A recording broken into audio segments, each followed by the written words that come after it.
everyone! Simula nung nagka-pandemic, ang daming work from home opportunity ang nagdatingan sa ating mga job seekers noon. And up until now, nasa work from home setup pa rin kami. At maraming mga nagtatanong kung anong mga requirements para makapagsimulang mag-work from home. Number 1, kailangan meron kang internet and backup internet. Dito sa bahay namin, meron kaming PLDT at Globe connection. Doon naman sa probinsya namin sa Jensan, meron kaming dito SIM card at prepaid Globe Wi-Fi. Number 2, laptop or PC. Pero may ibang mga company na sila na ang nagpo-provide ng laptop or PC. Number 3, generator.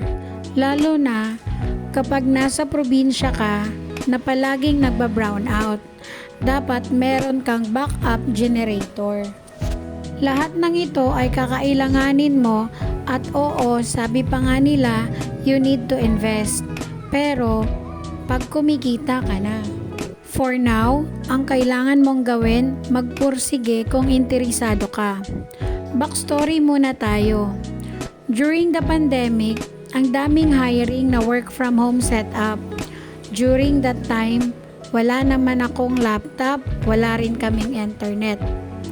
Or kahit isa sa nabanggit sa taas, wala kami nun.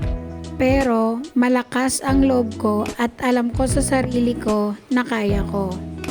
Kaya yun lang, magpursige, lakasan mo ang loob mo, lalo na't mas kilala natin ang sarili natin na kaya natin. So, paano ako natanggap? Wala naman akong internet, wala akong generator, wala akong laptop.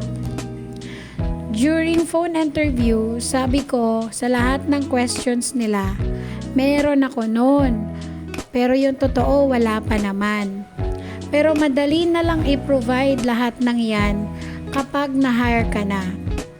Kaya kung gusto mong mag-apply, follow mo ako dito sa FB, send ka ng resume mo, direct message, or i-email mo, iiwan ko sa comment section.